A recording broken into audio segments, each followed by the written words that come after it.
Thanks, guys. See ya. Enjoy your break. Break. This is it now. I know, 4 years away. I'm in the wind. That's where you'll find me. I'm in the wind. Long, long gone.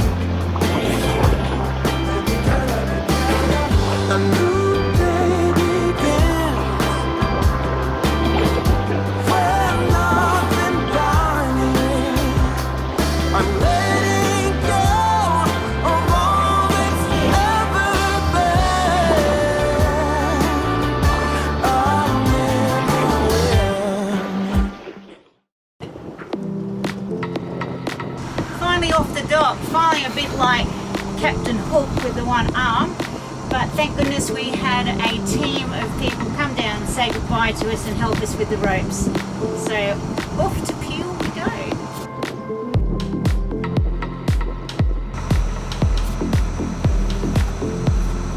Bit of a late breakfast on the run. Thanks, Corman the Cafe at East Coast Marina. It was damn good to be out.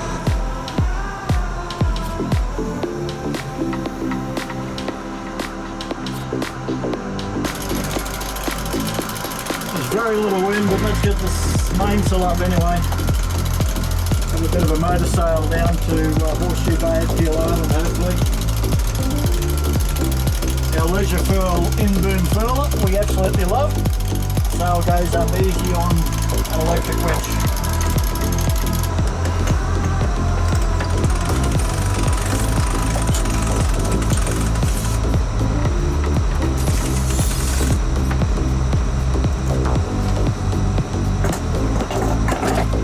And the safety wrap.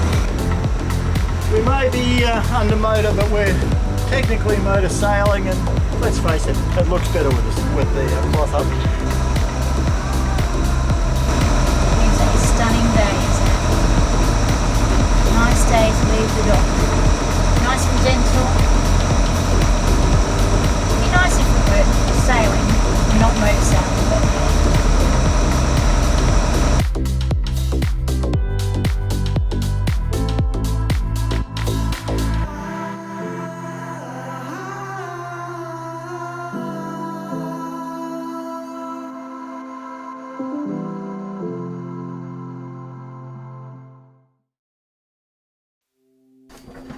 Hi and welcome to Our Dreamtime. I'm Rob I'm Karen.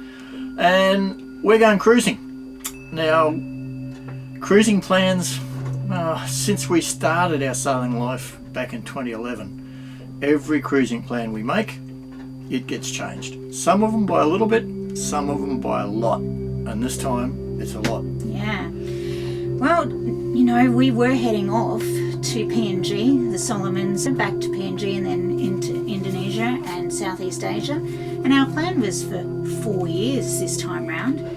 And we were getting the boat ready. We'd taken on a couple of jobs just to pay for some extra things that Our Dreamtime needed. Yeah, well, we both had the opportunity to go back to work for a while, so it was a 2-year plan. Rebuild the cruising kitty, do some upgrades on Our Dreamtime, and we were set. Everything's planned. Leaving, at the end of July into early August, depending on the weather opportunity. We had our finish dates set with both our jobs, and then along comes COVID-19. Well, COVID-19 has affected everyone, not just us.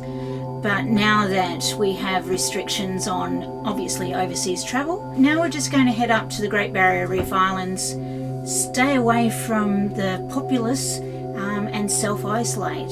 Yeah, isolation afloat, that's what we'll call it. That's our title. Why? Well, put simply, as soon as COVID hit, my job in motorsport with marketing and television, it disappeared immediately. And Karen is in the high risk category with being a severe asthmatic. Yeah. So, you know, isolation for us is not just, that we're told to do it. We need to do it for our own health. we've been looking at what's going on in Italy, other European countries, etc., etc. Forget China. You know, the fact that it's got into Spain, etc., and nobody's been able to control it. Here in Australia, we've already got cases. They're gone into lockdown. Our best option is we've got a boat. We're going to get out in the islands and just isolate there.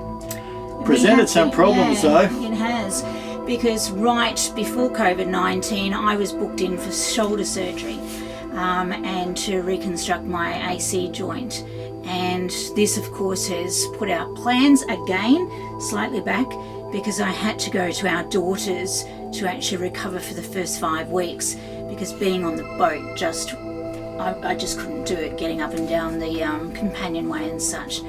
Well, Karen has been in complete isolation, so it's meant that I've been out doing provisioning in the supermarkets, which is not something that I normally do. I'm normally pushing the trolley and Karen's picking everything, but long list in hand Rob's had. and the other difficulty of course is all of a sudden the world's gone mad. There's shortages, you can't even get stuff.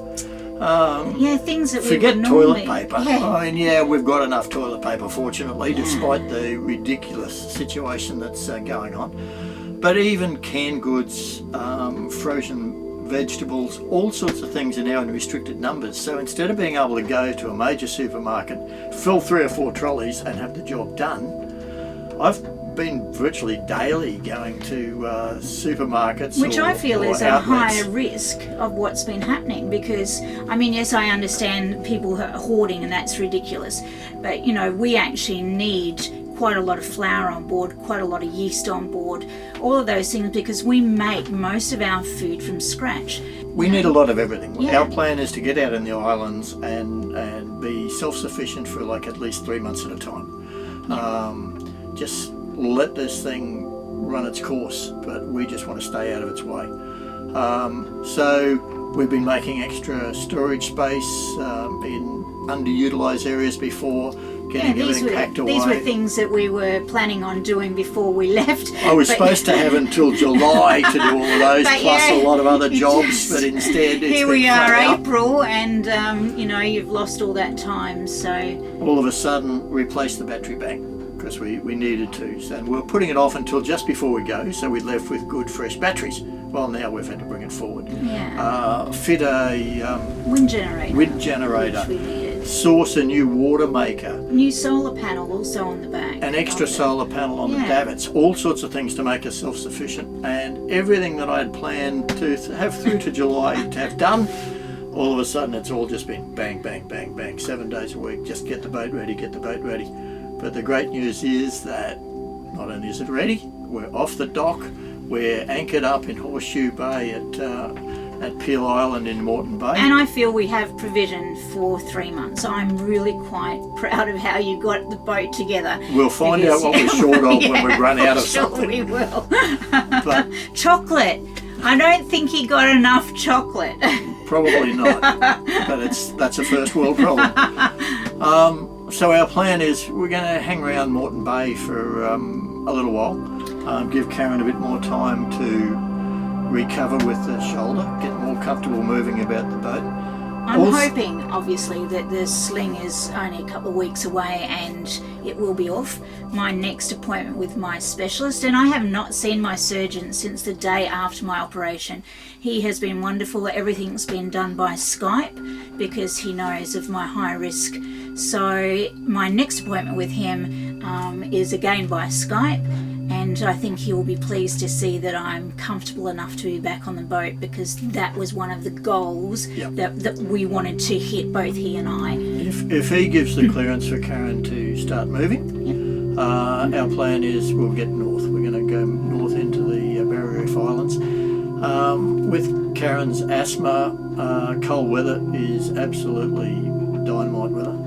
Bronchitis ends up. We've been into the pneumonia stage before, so we just want to get out of here.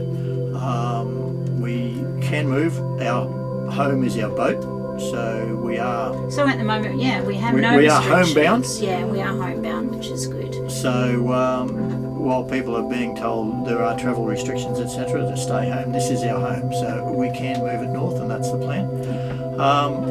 And the other thing about staying around the bay is I didn't get through all that to-do list, so there's a number of jobs that I can do, little bits and pieces, isn't on the there? go, on the move, and we we'll get prioritise finished. those things that we can do out at anchor, those things that you had to have tools for and electricity for. There's a few things I'm doing just to make the boat more user-friendly for Karen, make a bit more anti-slip around the place in areas, and particularly our dinghy. A fair bit of work on it, so it's easier for Karen to get in and out with no slip hazards, etc., etc. So that can all happen while we're here at anchor. Just go in on the beach and do it. Yeah, looking forward to actually just having some of that beach time, really. Taking some long walks, because I haven't been able to do those either because I've been so isolated at our daughters. So that's basically our story here on Our Dreamtime. Now, we started cruising back in 2011. We've always blogged. It started out as just our record, so we, in our dotage later, can remember where we went or be reminded what we did. So the blog was basically for family and close friends. And what surprised us was it generated interest, and more people started reading it. And here we are. More and more questions of what we do and how we do it, and hey guys, can you show us how you did that? And so here we are 9 years later, and there's been 500,000 reads of the, or just under 500,000 reads of the blog so far. We only ever sort of toyed with a little bit of video every now and then. We had visions when we started back in 2011 of recording everything, and we took a camera with us, and I come from a motorsport TV background, so when I started to shoot footage, it just felt like work, and in the end I put the camera away and much preferred just writing the blog. Yeah, writing the blog and seeing life for what it is, instead of actually through the lens and having to actually produce anything and then sit down and edit. But here in 2020, it's in a whole new world. You've got fantastic technology now, with not only the portability of the edit programs, the cameras we've got, the action cameras, the GoPros, the DJ1 Osmo that we've just recently purchased. And they are action cameras, aren't they? They're so good. They catch images and they're beautiful. All digitised on a memory card. Yeah. Now, I have got footage from our trip from Cairns through Indonesia. It is still sitting on digital tape. I've never actually put it into a computer. One day it might happen, but this time we've geared up. We've got a couple of cameras. We've got a few bits and pieces, and our plan is to shoot video and kick off a little bit more seriously with our Dreamtimesail YouTube channel. So for us again, it's more for us, for our history, isn't it? So this is our record, or it is planned to be our record. It's for our family, our friends, but if you find it interesting, we're going to be going to some wonderful places, there's no doubt about that. If you are a cruiser or are intending to be undertaking a life on the water, we'll have a number of how-tos on how we go about a few things, etc., etc. So we hope you'll find it interesting enough to come on our journey with us. Come as our virtual crew. Come as our Dreamtime's virtual crew, as Karen says. So if you'd like to, there's that subscribe button there. Just click on that, and you will then receive a notification every time we put up a new episode. You're going to find that we'll be running not very current. Here we are in April 24 at the moment, anchored up day 1 at Horseshoe Bay. You're probably not going to see this episode for some months because we're going to be underway. We'll be rough editing along the way, and we want to get enough content out so that once we start posting these videos, you know that there'll be another one coming up very shortly, and another one after that, and another one after that. Those who want to know exactly where we are in real time can follow our Facebook and our Instagram and Twitter. That's right. And you will get photos and video clips of what we do along the way. But with the vlogs, you'll get a lot more of the background of what's happening for the trip. Absolutely. So it's great to be out at anchor on day one of Isolation Afloat. We hope you enjoy the ride with us.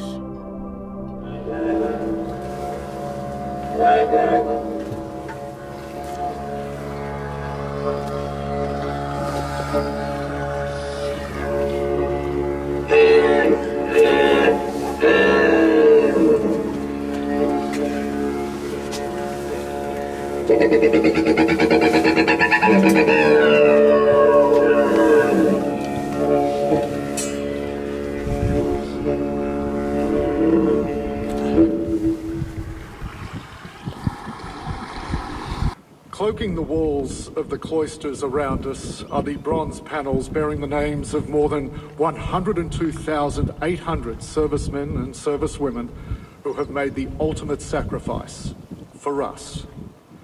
Immersed in their spirit, we now pause as Mr. Don Spinks recites the ode. After the ode, the last post will be sounded, and we ask that you all join us in marking 1 minute's silence, followed by the reveille. They shall grow not old, as we to the left grow old. Age shall not weary them, nor the years condemn. At the going down of the sun, and in the morning, we will remember them.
Lest we forget. Lest we forget.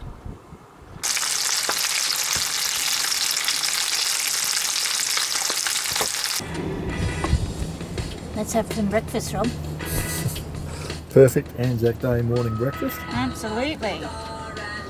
The difference in our food likes: bacon, eggs just for Rob, avocado, tomato and bacon for Karen. And of course, coffee! Yes. With near perfect weather, Horseshoe Bay at Peel Island was an extremely popular place for boaties to spend Anzac Day.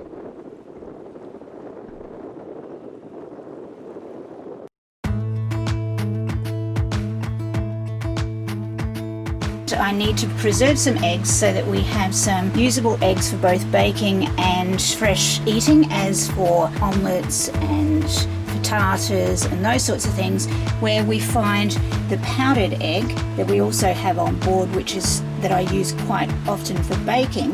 But we find the powdered egg doesn't make the greatest of scrambled eggs or frittatas or any of those items that we love to have for breakfast, quiches and such. So how I work this is that I grab my eggs and I use my beater and I beat them and then I freeze them. So let me just show you how I do that.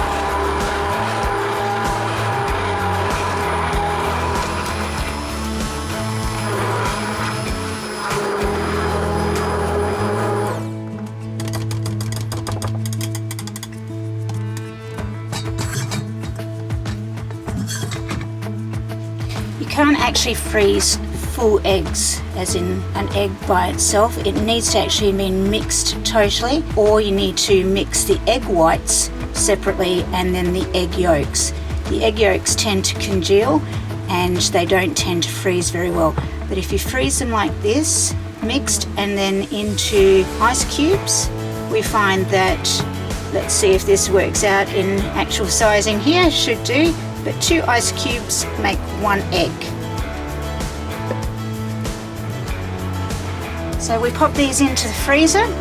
Once they're frozen, I actually take them out of the ice cube trays, pop them into cryovacuum or small Ziploc bags that we reuse, and use 2 ice cubes for 1 egg.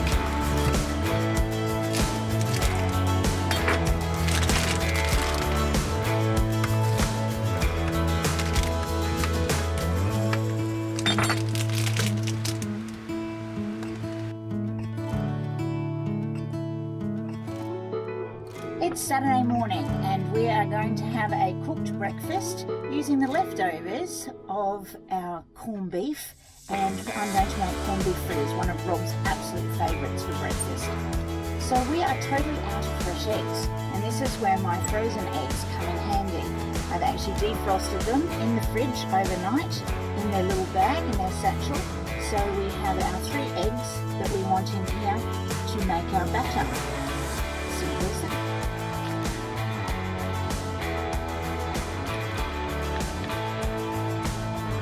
So from here on, it's just about using them as if they are normal eggs.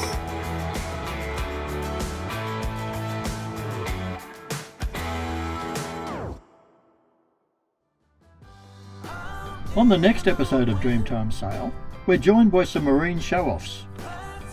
I show you how simple it is to make delicious banana bread on board. A problem with our fuel system forces us back into the marina. And at last we begin making our way north towards the Great Barrier Reef Islands. We hope you can come sailing with us again then.